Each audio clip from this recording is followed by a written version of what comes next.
Welcome to Hoyt's Bowhunting Whitetails. In last week's episode of the postseason scouting series, we talked about how to hunt ditches. And this week we're going to talk about how to hunt ridges and bedding points. So Jordan joined me for another session, and we'll bring that to you next. But in the meantime, I'm going to be driving up the valley here, and there's a spot I'm cutting cedar trees off one of the hillsides. And this is going to be part of the ongoing process of transforming this farm. One of the steps I'm taking is to clear out some of these areas that are overgrown with cedars. And if you want to learn more about that, I'm going to produce another series on this channel. It's going to be called, I think, Dream Farm. That's kind of the title for the series that I'm settling on. I'm really going to focus on the land management and, to a lesser extent, the deer management aspects of producing and attracting and holding mature whitetails. So I'll bring you a little bit more of that action toward the very end of the episode. But next, let's jump into the discussion of ridges and bedding points. We're going to walk out on this point and just see how much bedding activity there is. Like I said, there's a bunch of these kind of spots on this farm, points sticking out from the main ridges. They're all traditional bedding areas, but I just want to see how much use this one's getting and just get a feel for it. Where are the deer now? Well, we chased them off, but they're bedded. They would be bedded here still.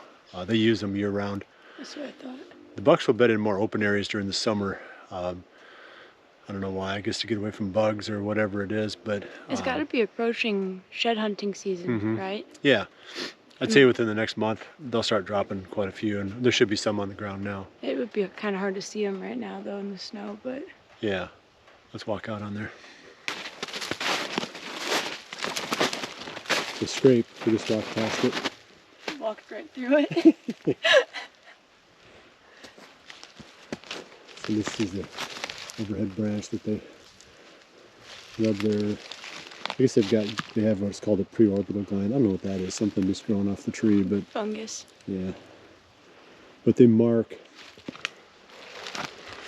I guess they mark just kind of like a dog that pees on a fire hydrant or a mailbox or a truck tire.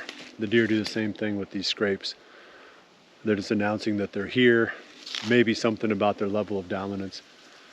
But it used to be thought that the deer would meet at scrapes, like the bucks and the does would meet up. But I think that idea has kind of been cast aside over the past 20 years or so. They just text each other now. Yeah, more technology.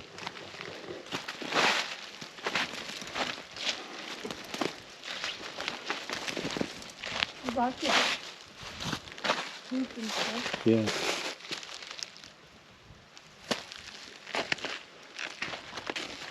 So normally they'll bed where they can look down into the valley with the wind at their back. So like straight from behind me, let's say the wind's coming from that direction, they would bed on this side.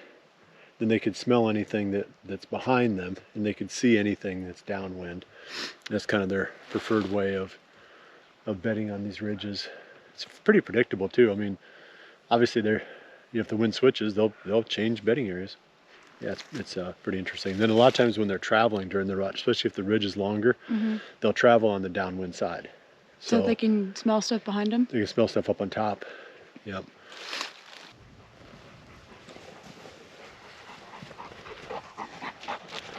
Someday I'm going to kill a really big buck out on this point. I can just feel it.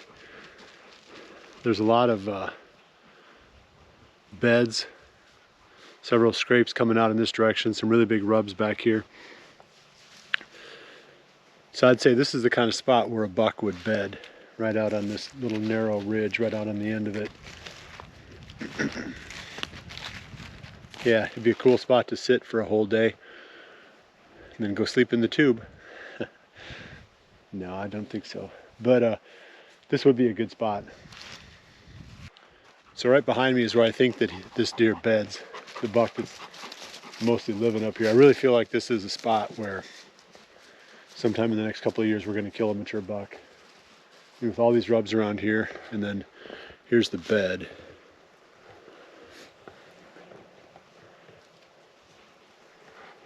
There might be some other beds too further out on the point. We'll take a look. But this would be another one of those spots where you'd have to, again, you'd be coming in from the direction of the food if you're coming up from the bottom. I mean, we can come from that direction. We do have access from that way, so we can come out on the ridge from that direction too. But anytime you go this deep, it's always hard to get in and out without spooking a bunch of deer. So this would be one of those spots that would be like one of your good spots that you wouldn't want to hunt Right. much, right? And if you did, this might be one of those where you'd have to sleep. Because this wouldn't be one of those fringe spots that you could kind of get away with pressuring it. This is right in the middle of the farm. Yeah. But it's a really good spot. So I found another bed further out on that point. Bentley's just went through it. But this is, all you're seeing around me is this prickly ash. I'm not a big fan of prickly ash. It's not a wildlife friendly species, and it's fairly invasive. So I might have to come back if I was really serious about this spot and do a little cleanup here and get some of that out. Try to get something else to grow in its place. I'm sure it's tall enough and thick enough that there's no sunlight getting to the ground here. So it's just a bunch of prickly ash.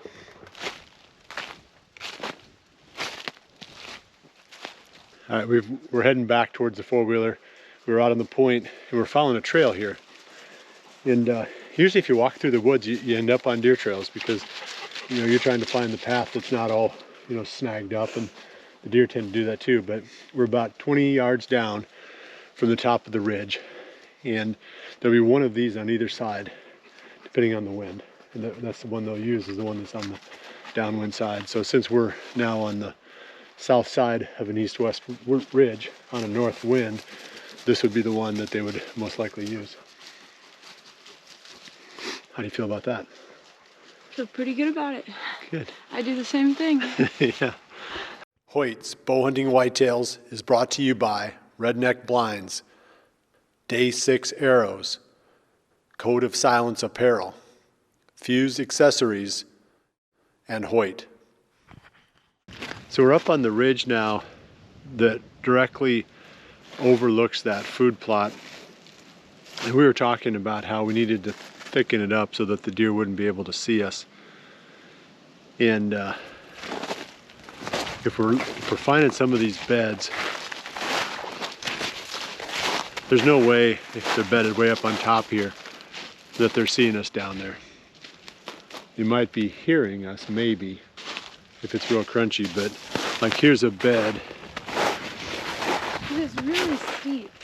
Yeah, and unless they're bedded right over the edge, if they're bedded on the crown at all, they're not seeing us down in there. Because it's really steep on the sides and it kind of rounds off up here. Right. It's almost like barn shaped. Yeah. So I'm a little bit less worried about that than I was, but I still think it's going to be in our best interest to have corn in there.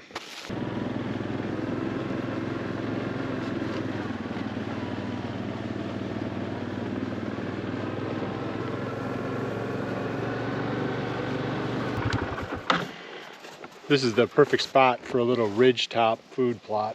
It's about 1/4 of an acre.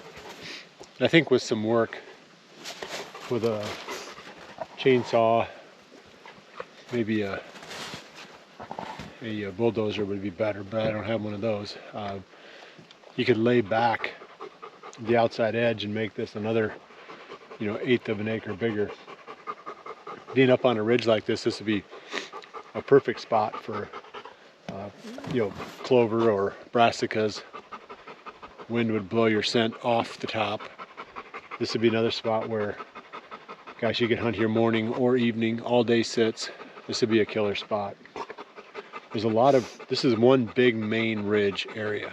There's a lot of little secondary ridges that run off in different directions. The two that we were just on were secondary ridges from this main ridge. So I think if you sweeten this up with a little bit of food, you can make this into a real killer spot.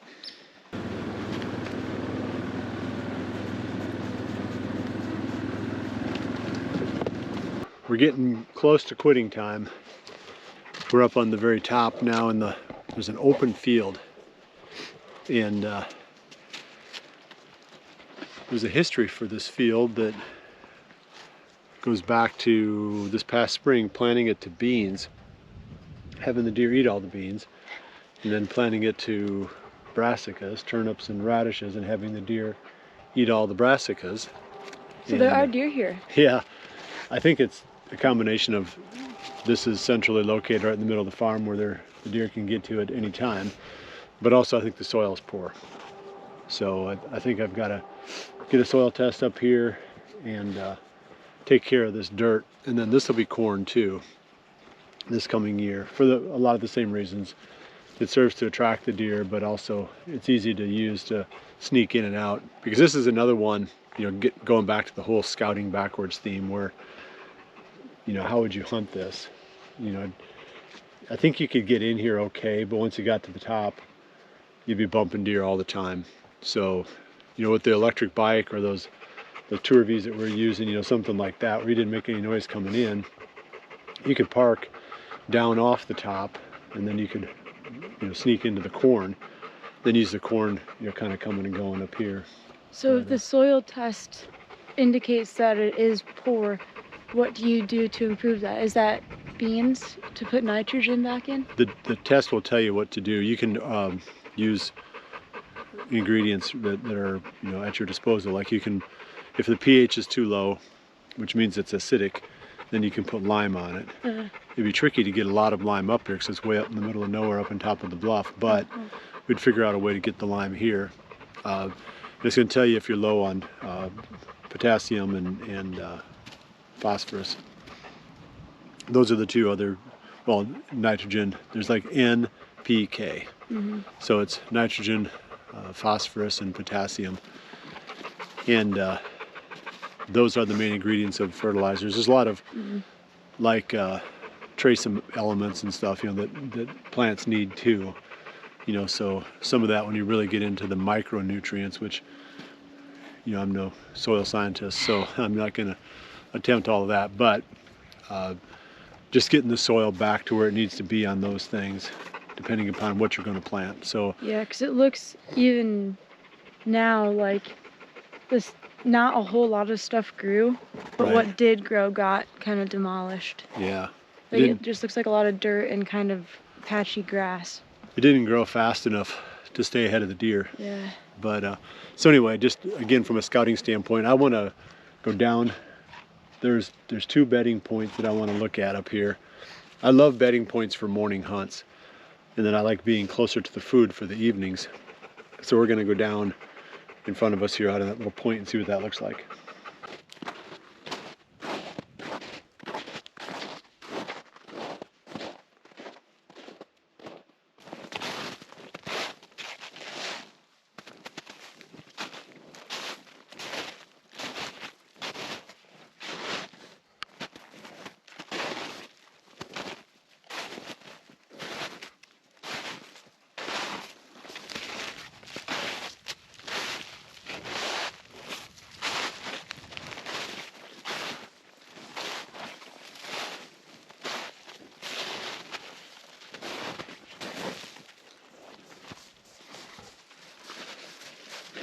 There's a bunch of beds on this one. I'm sure if we keep going, we'd find even more. So it'd be a great spot to hunt. Again, we're looking at entry and exit, and this one wouldn't be too bad because this one you could come into from straight down below, like for a morning hunt. So there's not a bunch of food down there because there's that pond that we park behind when we hunt the valley. Yeah. So a guy could come up here, park right at the base, come straight in and be in here for a morning hunt. Be a heck of a climb. It would be. But I'm sure you're in a lot better shape than me, so I should be the one worried about it and not you. I'm not worried about it. I'm just observing. Yeah. But that's what these spots are all about. And again, as long as you can get in and out, this one would be pretty easy because you could hunt on that side of it, you know, on that side of the top, the side you're coming from. You'd have to have a, let's see, what would that be? A west wind would be perfect because it'd blow your scent out over that valley. There's no way that any deer downhill from a tree stand here would smell you because the ground drops off so fast. No, this is cool. And then if you figure there's going to be corn on the field behind us all the way up, this would be killer. So definitely keep this one in mind.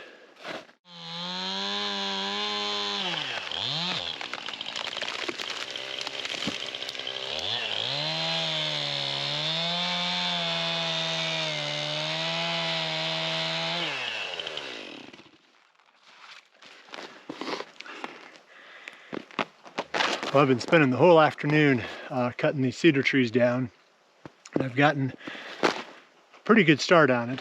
There's a lot left to do, and like I mentioned, if you're interested in learning more about it, I'm going to be producing another series for this channel focused on land management, and I think I'm going to call it Dream Farm, and keep checking back.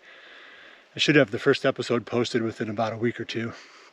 But that wraps up, that wraps up today's episode on how to hunt ridges and bedding points. And there are more terrain features that I can dive into during this off season or during this post season, during the scouting time. And I'll bring a few more of those to you before we wrap this up. Well, I appreciate you joining me this week. We'll see you right back here again next week for the next episode of Hoyt's Bowhunting Whitetails. And remember to always dream big.